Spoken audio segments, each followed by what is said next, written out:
बिस्मिल्लाहिर्रहमानिर्रहीम और अस्सलामुअलैकुम। 18 नवंबर और पाकिस्तान में पीर की शाम। आज अभी तक की अहम खबरें और मेरा तज्जिया। आज के वीलॉग में बड़ी इंटरेस्टिंग खबरें हैं। एक तो आपको हमने बताना है कि किस तरीके से पाकिस्तान एयरफोर्स का जो जहाज़ है वो मुबैना तौर पर एक टैक्सी बन गया है। पहले वो स्विट्ज़रलैंड गया बाजी मरियम को लेने और फिर अब वो लंदन भी गया। इसके साथ साथ आपको ये भी बताना है कि जो मौलवी साहब हैं उनकी ठुकाई हुई है, तो अब वीपीएन हराम से थोड़ा हलाल हुआ है, दरमियान में आए। अगर आपने ठुकाई जारी रखी तो मुकम्मल हलाल का फतवा रागिब नईमी साहब जल्द जारी कर देंगे। वो क्या अपडेट है वो भी आपके सामने रखेंगे।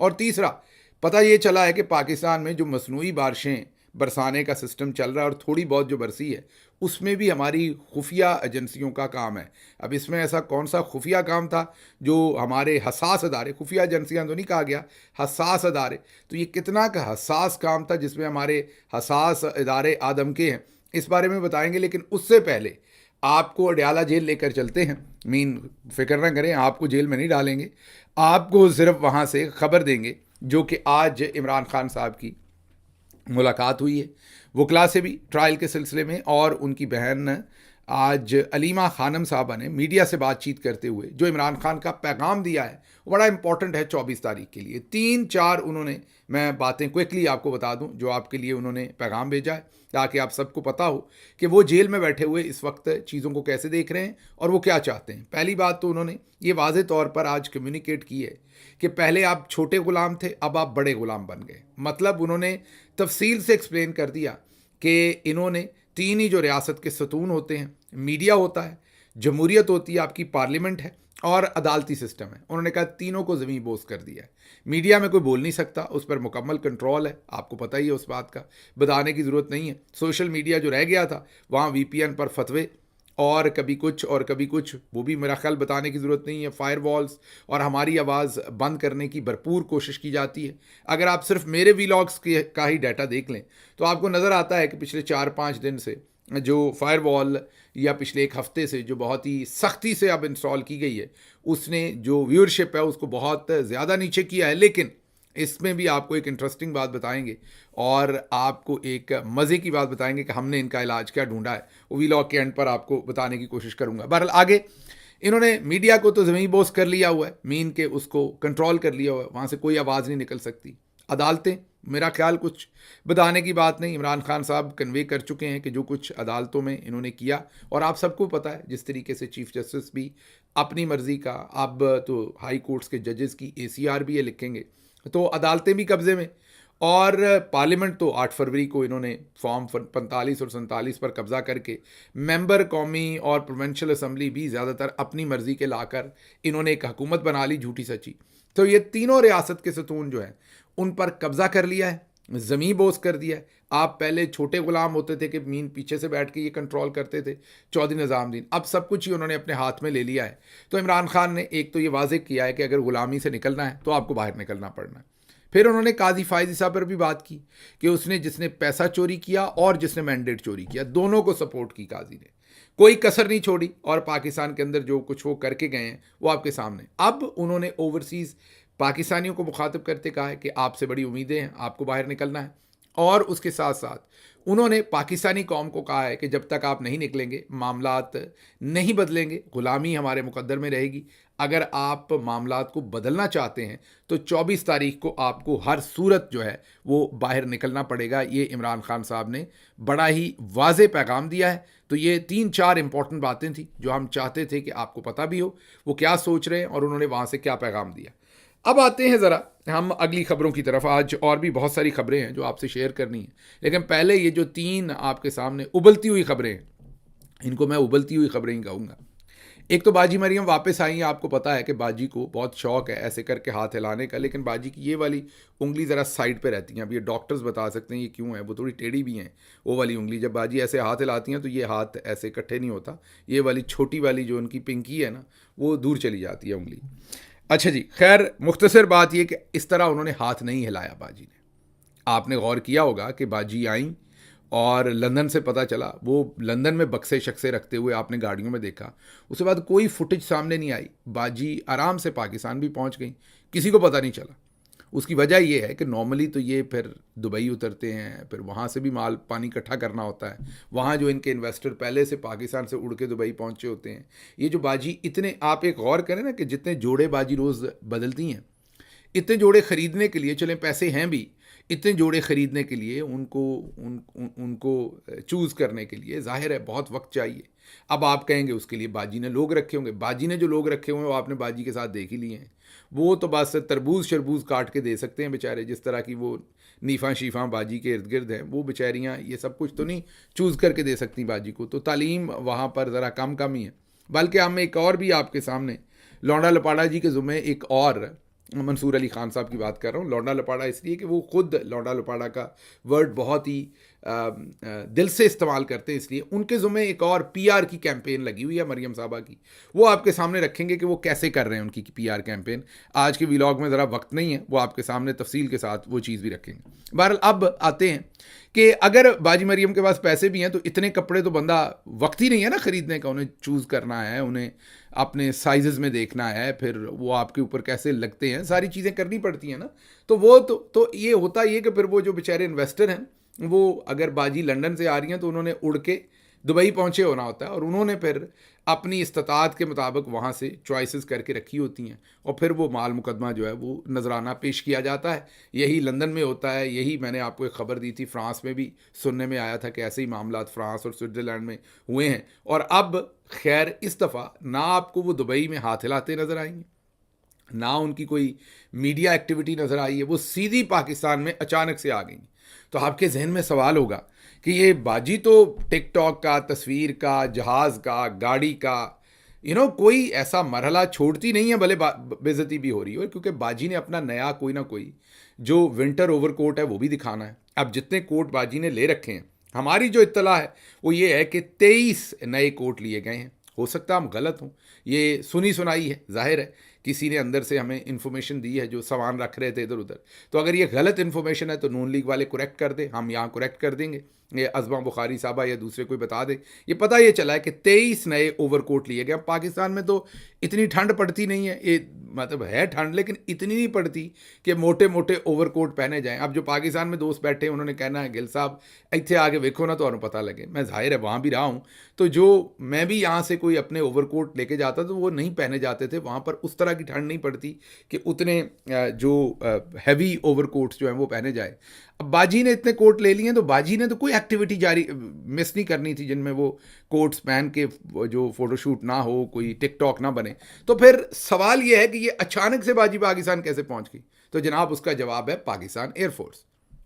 तो अब रिपोर्टेडली मुबैना तौर पर जो मीडिया रिपोर्ट कर रहा है, सोशल मीडिया रिपोर्ट कर रहा है कि पाकिस्तान एयरफोर्स का जहाज़, स्पेशल जहाज़ पहले बाजी को स्विट्ज़रलैंड छोड़ के आया, और उसके बाद अब दोबारा जो फ्लाइट प्लान भी सोशल मीडिया शेयर कर रहा है कि दोबारा एक जहाज़ गया। और कहाँ से पता चलता है कि वो खुसूसी तौर पर एयरफोर्स का है कि वो यूके में एक जो एयरफोर्स का फील्ड था वहाँ पर जाके उसने, एयरफील्ड जो था वहाँ पर जाके उसने लैंड किया। जाहिर है वो PIA का जहाज़ तो वहाँ लैंड नहीं करेगा। तो अब ये जो flight plan social media share कर रहा है और जो इन्फॉर्मेशन दूसरे सूत्रों से आ रही है, उससे यही शायबा जा रहा है, यही सिचुएशन जा रही है कि जो पाकिस्तान एयरफोर्स के जहाज़ हैं वो अब बाजी मरियम की टैक्सी बन गए। मीन बाजी उन्हें इस्तेमाल करती हैं अपनी मर्ज़ी से। पहले वो उन्हें स्विट्ज़रलैंड छोड़ के आते हैं, फिर वो वापस आ जाते हैं, फिर इंतज़ार में रहते हैं, और फिर जब बाजी फारिग हो जाती हैं अपनी शॉपिंग और वहाँ पर जो भी लोगों से बिजती शिस्ती भी हुई है, ज़ाहिर है वो सारे काम से फारिग होती हैं, तो फिर एयरफोर्स को बताया जाता है, फिर एयरफोर्स अपना जहाज़ लेके जाता है वाया टर्की, और फिर वहाँ लैंड करता है, और फिर वहाँ से बाजी को जो है लेकर आया जाता है। अब ये क्यों इतनी नवाज़शात हैं, वजह क्या है, एयरफोर्स क्यों इस्तेमाल हो रही है, ये मैं आप पे छोड़ता हूँ on for your imaginations and for your own analysis कि ये ऐसा क्यों हो रहा है। क्योंकि पाकिस्तान में हमने ये पहले होते तो नहीं देखा। तो एयरफोर्स को, क्योंकि एयरफोर्स तो आपको पता है कि बहुत काइंड ऑफ ए पोलिटिकल है। वैसे तो अब पाकिस्तान में ये पॉलिटिकल कुछ भी नहीं है जैसे जैसे हमें नज़र आ रहा है, लेकिन कम अज़ कम जो हमारे चौधरी निज़ामुद्दीन से अगर कंपेयर करें तो खासा ए पॉलिटिकल इंस्टीट्यूशन लगता है उस कंपैरिजन में। लेकिन अब ये सब कुछ क्या हो रहा है, क्यों हो रहा है, इसके ऊपर बातचीत ज़रूर होनी चाहिए, सोच विचार ज़रूर होनी चाहिए, हम हर चीज़ में इस लेवल तक क्यों पहुँच रहे हैं। अच्छा जी, अगली खबर मौलाना राग़िब नईमी साहब। जी हाँ, उन्होंने एक फतवा ठोक दिया था, उनको अंदाज़ा नहीं था, क्योंकि ये सब लोग पुराने ज़माने में रहते हैं। उस ज़माने में तो वही था ना कि वो बुरी बात थी, मैंने उसे कंडेम किया हुआ है जो नवाज शरीफ साहब को जूता मारा गया, और ये मैं मजाक में बुरी बात नहीं कह रहा, सीरियसली कह रहा हूँ, क्योंकि मैं हर व्लॉग में कहता हूँ कि जो भी है कानून हाथ में लेने का और वायलेंस करने का इख्तियार किसी के पास नहीं, किसी के पास नहीं। जो भी करेगा मैं उसे कंडेम करूंगा। मुंह से बात करें, आप अपने ख्यालात का इजहार करें, बल्कि जब आप वायलेंस इस्तेमाल करते हैं ना या गाली गलोच देते हैं, तो आप जिस बंदे ने बुरा काम किया होता है उसको फ़ायदा देते हैं, क्योंकि फिर जो सही तनकीद भी करते हैं, जो सही प्रोटेस्ट भी करते हैं, आप उनका हक भी मारते हैं, उन पर भी तनकीद के लिए मैदान बना देते हैं। बहरहाल रागिब नईमी साहब को तो यही पता था ना कि जनाब लोग जूता शुदा मारते हैं, और इतनी उनको मेरा ख्याल फहम थी, उन्होंने ये फतवा ठोक दिया। फतवा क्यों ठोका? और वो जाहिर है कोई ना कोई इंटरेस्ट होंगे नवाज शरीफ के साथ, इस ख़ानदान के साथ या चौधरी निज़ामुद्दीन के साथ। उसके बाद जो कुछ उनके साथ हुआ, हमने कल आपको इन्फॉर्मेशन दी थी अंदरूनी ज़राए से जिनकी उनसे बातचीत हुई, और आपको याद हो ये मैंने आपको पिछले वीलॉग में ही बताया था कि वो बहुत परेशान हैं, शर्मिंदा हैं, परेशान हैं। उनको अंदाज़ा नहीं था कि उनकी इतनी ठुकाई होगी, उनकी इतनी ज़्यादा जो है वो लेदे होगी। अब उनको अंदाज़ा हुआ है। ये हम पिछले वीलॉग में आपको खबर दे चुके, और आज आपने वो खबर दुरुस्त होते देख भी ली, क्योंकि रागिब नईमी साहब ने अब एक नया फतवे की एक्सप्लेनेशन जारी की है। उन्होंने कहा है कि अगर आप वीपीएन को रजिस्टर्ड कर लें तो फिर वो हलाल है। मतलब रजिस्टर्ड करके आप गंदी वेबसाइट देखें, क्योंकि रजिस्टर्ड करके भी आप गंदी वेबसाइटें देख सकते हैं, ये जहन में रखिएगा। यहाँ रजिस्टर्ड सिर्फ ये है कि रजिस्टर्ड का मतलब हरगिज़ ये नहीं है कि उस वीपीएन से आप फिर कुछ एक्सेस नहीं कर सकते। एक्सेस 100% वही रहनी है, सिर्फ ये कि वो आप पीटीए को फ़ी देंगे, उनकी रजिस्टर्ड करेंगे तो आप उनको फ़ी देंगे और उनके आप डॉक्यूमेंटेशन में आ जाएंगे। बाकी वीपीएन तो आपको सारी वो एक्सेस देगा जो पाकिस्तान में नहीं है। तो अब मौलाना रागिब नईमी साहब आपको गंदी वीडियोस, जी हाँ फोश वीडियोस, जिन्हें ब्लूप्रिंट कहते हैं उर्फ़े आम में, वो फोश वीडियोस देखने को हलाल करार दे रहे हैं। जी हाँ, क्योंकि उन्होंने खुद कहा अपने मुंह से कि अगर आप इसे रजिस्टर्ड कर लें तो फिर ये हलाल हो जाएगा। तो अब इसका मतलब है, हम तो फतवा नहीं दे सकते, हम तो बहुत ही गुनाहगार से इंसान हैं, लेकिन इस बात से शायबा यही आता है कि अब रागिब नईमी साहब रागिब कर रहे हैं कौम को कि आप गंदी फिल्में भी देखें, लेकिन सिर्फ रजिस्टर्ड कर लें। आपको कल ही बताया था कि पशेमान हैं, परेशान हैं। आपको मैंने कहा जब आप इखलाक के अंदर रहते हुए वायलेंस के बगैर इनकी पब्लिक शेमिंग करते हैं, ये सबसे बड़ा हथियार है। इनकी पब्लिक शेमिंग करें, इनकी दुर्गत बनाएं जितनी बन सकती है। इनमें से एक एक भागेगा, एक एक भागेगा। आप देखेंगे, अभी देखें रागिब नईमी साहब ने कैसे अपनी पोजीशन बदली, लेकिन आपने जान नहीं छोड़नी, आपने ठुकाई जारी रखनी है। इसी लाइन और लेंथ पे बॉलिंग करते रहिए। ये जो थोड़ी सी रह गई है ना कसर फतवे में, ये इसको भी छोड़ के भागेंगे, सर पर जूते रख के भागेंगे। आप देखेंगे ये थोड़ी सी कसर रहेगी, बस जारी रखिए यहीं पर, अपनी लाइन और लेंथ आपकी यही रहनी चाहिए। अच्छा जी, तीसरी खबर जो आज की इंटरेस्टिंग खबर है वो ये है कि खबर ये आई है कि जो स्मोग है उसमें जो हमारे हसास अदारे हैं उन्होंने बारिश बरसाने में मसरूफ़ है। मीन कि उन्होंने जो बारिश हुई है थोड़ी बहुत कोई जेलम के इलाके में, लाहौर में तो मेरा ख्याल नहीं हुई अभी तक, अगर मैं गलत नहीं हूँ, कोई जेलम के इलाके में हुई हो, पता नहीं अल्लाह जाने आप ही हो गई है या किसी ने, क्योंकि हम अपने नाम भी ले लेते हैं ना, नंबर 1 बनने का हमें शौक है, कितने कुछ भी होवे असी अपने नाम ले लेने। सो बहरहाल अब वो भी हमने हसास अदारों ने अपने नाम ले लिए।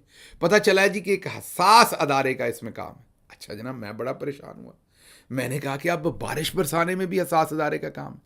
अब अगर वो एयरफोर्स के जहाज़ पर हम ज़्यादा बात करेंगे तो फिर भी गुस्सा आता है, फिर हमें गद्दार, फिर हमें मुल्क दुश्मन, मुल्क की अफवाज के ख़िलाफ़ बात करने वाले डिक्लेयर कर दिए। लेकिन समझ नहीं आती कि एयरफोर्स का क्या काम है बाजी मरियम के लिए जहाज़ को टैक्सी बना देना, हमारी समझ से बाहर है। अब यहाँ समझ से बाहर है कि हसास अदारे का क्या काम है बारिश बरसाने के साथ।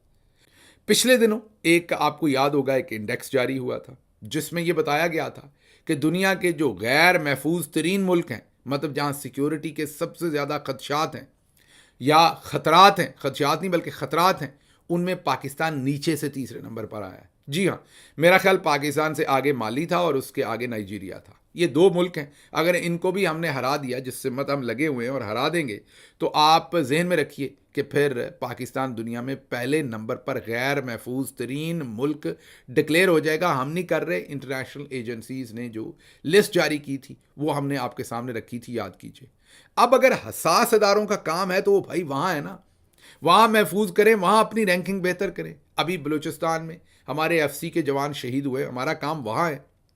अभी हिंदुस्तान ने गार्डियन में कहा कि हमने 20 लोगों को अंदर आके मार दिया। उसके बाद उनके वजीर का बयान आया, उसके बाद आमिर सरफराज तांबा को फिर मार दिया। अब हमारा काम वहाँ है, लेकिन हमारा काम कहाँ, हम बारिश बरसा रहे हैं। हम जो है वो पता चला एक टेलीविज़न में नाम नहीं लेता, जब नाम लेता हूँ उनका सोशल मीडिया पे है, हरे हरे हरे रंगों में, वो भी पता चला है कि वो भी चौधरी साहब ही पीछे से उसको भी फंड फाइनेंस कर रहे हैं। पिछली दफ़ा मैंने उनका नाम लिया तो उन्होंने किसी से फ़ोन करवाया कि जी हम नहीं, ऐसा नहीं है, आपको गलत फहमी हुई है। हमें गलत फहमी नहीं हुई, हम भी हुकूमत में रहे हैं, अंदर और बाहर सब कुछ समझते हैं, इतनी गलत फहमी नहीं होती। हमें ये तब से पता है जब से आप पैदा हुए हैं, मीन पैदा का मतलब जब से आपकी ये चीज़ बनी थी, ये ड्रामे बनने शुरू हुए थे कि ये आपको चार्ज बैंक कहाँ से लगा है। बहरहाल मुख्तसर बात ये है कि हम ड्रामे भी बनाते हैं, हम अब खेती बाड़ी भी करना चाहते हैं। सीमेंट हम पहले ही बनाते थे, बाकी सारे कामों में भी हसास, गैर हसास कामों में हमारे हसास काम है। और अब बारिश भी हम बरसाएंगे। यार कोई काम किसी और लिए भी छड़ दो, ट्रस्ट करो, आप ही के भाई हैं, आप ही के बेटे हैं, आप ही के साथ वाले हैं, सारा काम ही तुसी करना है। तो फिर मेरा मतलब है फिर सिर्फ दूसरों ने गद्दारी और बगावत करनी है, बाकी कोई काम किसी के पास नहीं है। तो थोड़ा सा ख्याल किया करें जब आप खबर लगवाते हैं। पहले ही आप ओवर एक्सपोज्ड हैं मीडिया में, पहले ही आपका जो एक्सपोजर है वो बहुत ओवर हुआ है पूरी दुनिया के अंदर। इसको कंट्रोल करें मेहरबानी करके। जब हम बात करते हैं फिर आपको बुरा लगता है, फिर आप गद्दारी और बगावत के नए फतवे देते हैं, आपके दिल में भी कदूरत आती है कि हम पर बहुत ज़्यादा तनकीद हो रही है, लेकिन आप ऐसे काम करते क्यों हैं जिस पर आप पे तनकीद हो। मतलब मैं आई येट टू अंडरस्टैंड कि एक हसास अदारा जो है, ज़ाहिर है सिक्योरिटी एंड लॉ इन्फोर्समेंट से रिलेटेड है, या हमारी कोई इंटेलिजेंस एजेंसी है, या हमारा कोई साइंस टेक्नोलॉजी के जो सिविलियन इंस्टीट्यूशंस हैं, ये क्रेडिट उनको क्यों नहीं दिया जा सकता। ये भी क्यों एजेंसीज को या फौज को या उन्हीं के किसी जैली इदारे को इसका क्रेडिट क्यों देना है। मैं क्या वजह है कि हम किसी और को क्रेडिट देने के लिए हमारा दिल ही नहीं बचा।